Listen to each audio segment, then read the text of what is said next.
ॐ सहनाववतु सहनौ भुनक्तु सह वीर्यं करवावहै तेजस्विनावधीतमस्तु मा विद्विषावहै।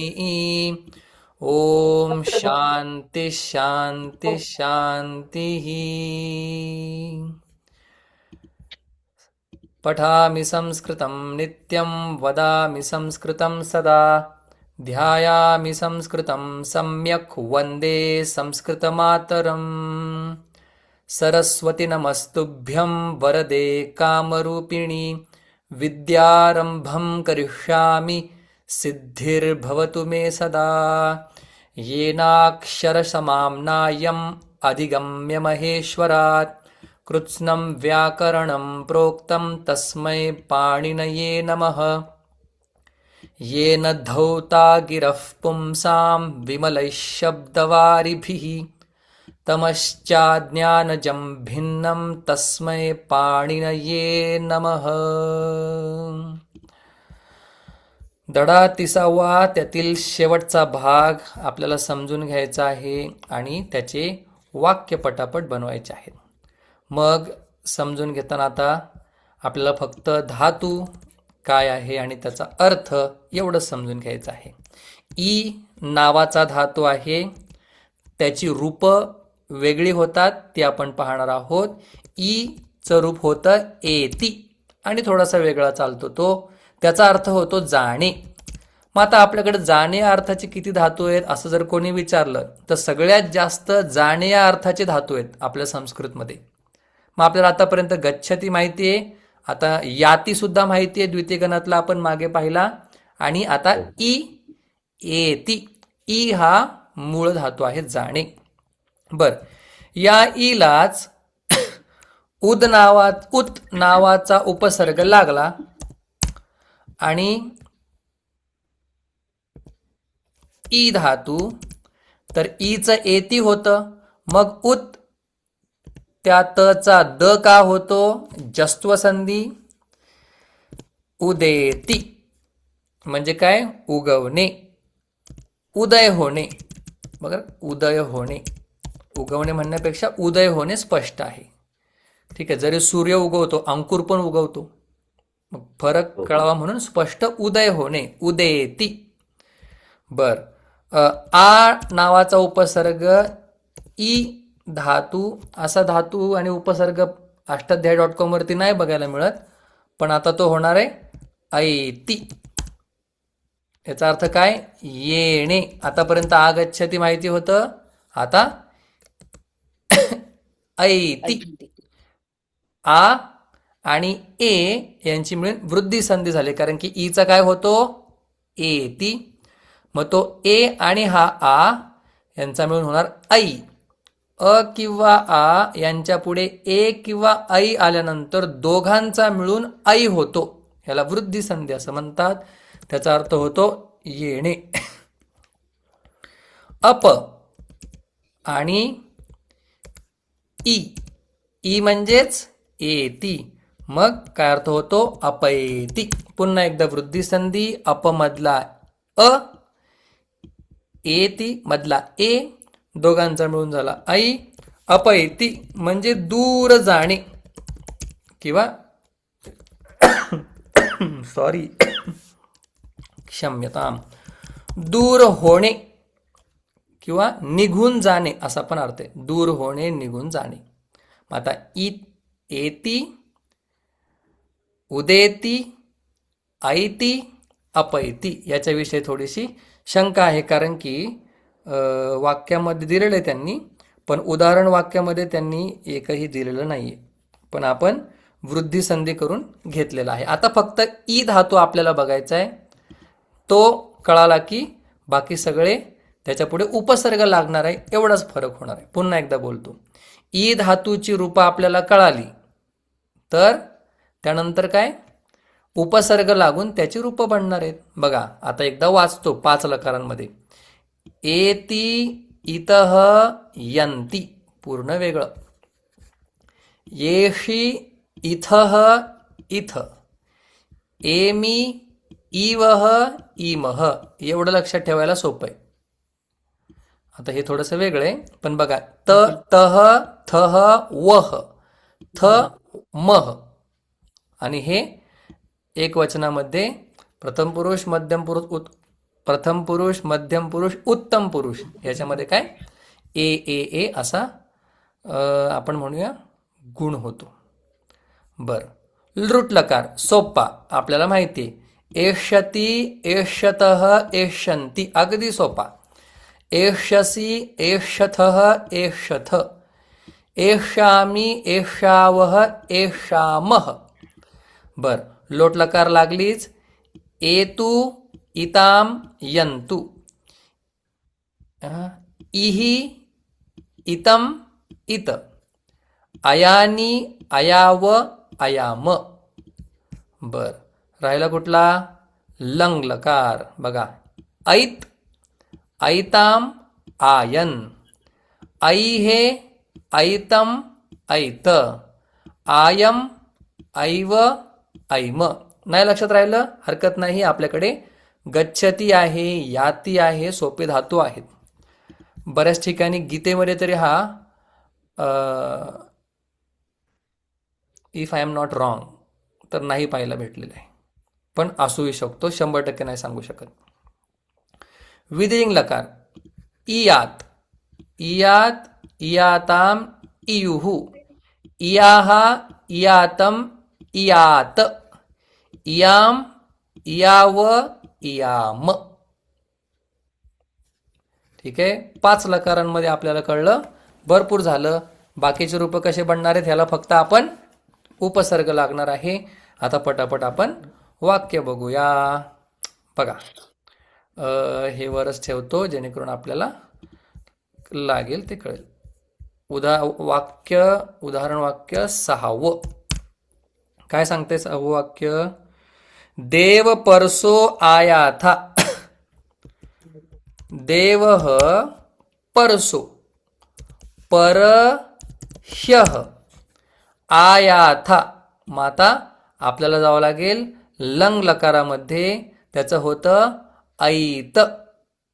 माता ऐतचं काय होणार ऐतच राहणार.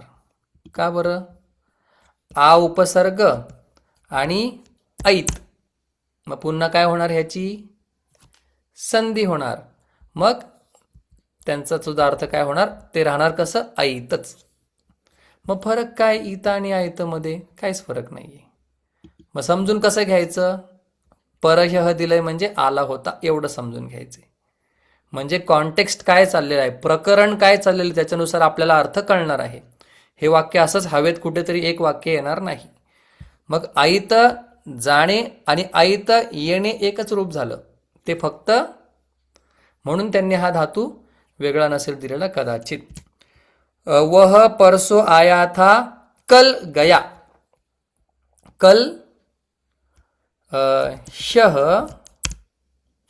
गया ऐत.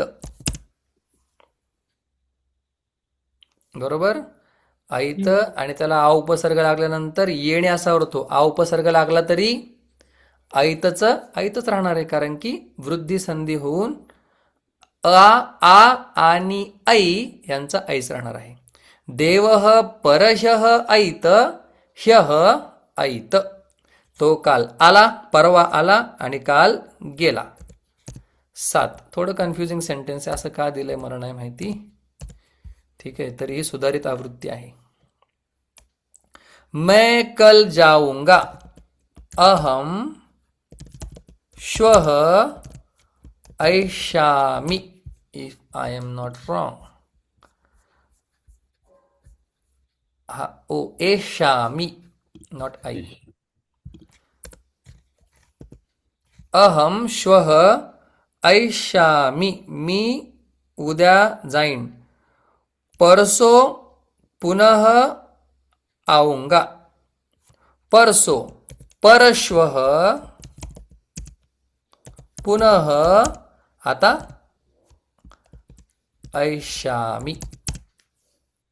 जाणे ऐष्यामि, येणे आ उपसर्ग लागणार, मग हा ऐष्यामि आणि आ मिळून होणार ऐ ऐष्यामि, अहं श्वः एष्यामि, परश्वः ऐष्यामि. 8. नाही समजलं विचारायचंय. सुनने का अय्यो आलं का हे परत. सुनने का इच्छुक सुनने की इच्छा करे, म्हणजे ऐकण्याची इच्छा करणारा ऐकण्याची इच्छा करोत. मग आता ऐका ऐका. आता सन प्रत्यय, पण कुठलं रूप? कुठलं रूप? करता करता करता इच्छा करणारा. बरं ठीक आहे, मग त्याची मी इच्छा पुढचं बोलत होतो. ओके. शुश्रू शुश्रूषुः, बरोबर. शुश्रूषु हो शुश्रूषुः ऐकण्याची इच्छा करणारा ऐकण्याची इच्छा करो. मग शु श्रु श ताम. ताम. का बरं ताम? ऐका. लोट लकार आहे ना सर. हा सुंदर. बघा इथे लोट लकार ताम. ओके. लोट लकार आहे आणि आत्मने पदातला आहे म्हणून ताम झालं, नाहीतर तू झालं असतं. शुश्रूषुः शुश्रूषताम. देवा काय होते आज, घाई झाली मला जरा. ठीक आहे. प्यासा जल पीना चाहे. प्यासा पिपासुः जलम पिपा पिपासतु. बघा आता हा परस्मय पदातला आहे म्हणून पठतु.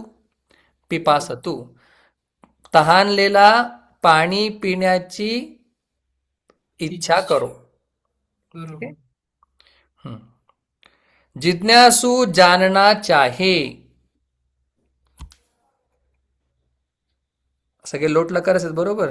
जिज्ञासूने जाणलं पाहिजे. जिज्ञासुः जिज्ञा कुठला धातू आहे हा? लोट लकार नाही, हा आत्मनेपदी आहे आणि लोट लकार. जिज्ञासताम. जिज्ञासुः जिज्ञासताम. जिज्ञासूने जाणलं पाहिजे. तुम्ही या ठिकाणी विधिलिंग पण वापरू शकता का? हो वापरू शकता. वापरू शकतो. तैरने का इच्छुक तैरे. तितीर्षुः तितीर्षुः तरेत. तितीर्षतु. तितीर्षुः तितीर्षतु. पोहण्याची इच्छा करणारा पोहोत. ठीक आहे. पोहण्याची इच्छा करणारा पोहण्याची इच्छा करोत. बघा पोहण्याची इच्छा करणारा करता, पोहण्याची इच्छा करोत क्रियापद. 9. ई धातू वापरायचा आहे. सूर्य उदय होता है. सूर्यः उदेति. बालक आता है. बालकः ऐति. कारण की आ उपसर्ग येणे. एति जाणे, ऐति येणे. वह दूर हटता है. सह अपैति. उपैति आहे बरं का गीतेमध्ये. उपैति शांतरजसम ब्रह्मभूतम कल्मषम. 6वा अध्याय. उपैति म्हणजे प्राप्त होणे, अपैति दूर जाणे. वह जाता है. सह एति. 13. मैं जाता हूं. अहम एमि. वह जावे. आता तो जावोत. सह.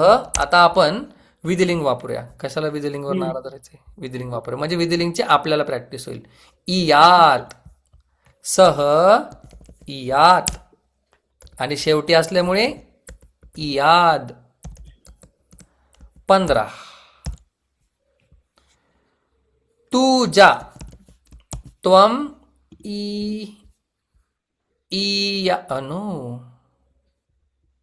हा त्वम इयाह त्वम इयाह तू जावो. ठीक आहे.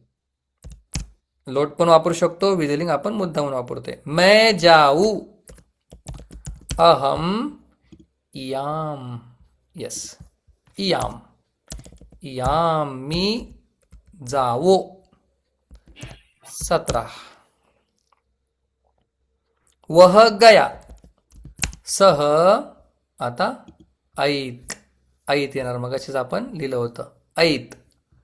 सह ऐत तो गेला. देन 18 मैं अहम. गया अहम ऐम पेन. नाही आयम हे. आयम. हम्म. 19 तू गया त्वम ऐहे ऐहि त्वम ऐहि. अशा प्रकारे 20च्या 20 आपण 19च्या 19 आपण वाक्य पाहिलेले आहेत. थोडासा हा ई धातू इरेग्युलर असल्यामुळे आपल्याला पाहिजे तर एका पानावर तुम्ही लिहून घ्या. एती इतः यंती 5 लकारांमध्ये. त्याच्याच पुढे उपसर्ग लावायचा आहे. उपसर्ग लावल्यानंतर संधी होईल, त्या संधीला धरून तुम्हाला लिहायचे. आता बघा किती उपसर्ग आहेत. एवढ्या उपसर्गांना धरून त्याची वाक्य होतात, पण त्यांनी आपल्याला काय थोडक्यातच दिलेलं आहे. याच्यामध्ये मी म्हणत होतो की आ लावून सापडलाच नाहीये, पण ठीक आहे, त्यांनी दिलाय म्हणजे इथे नसेल पण कुठेतरी असणार आहे. ठीक आहे. हम्म. आता लगेच जॉईन करा आपण. नवीन धडा नवीन रेकॉर्डिंगला चालू करूया.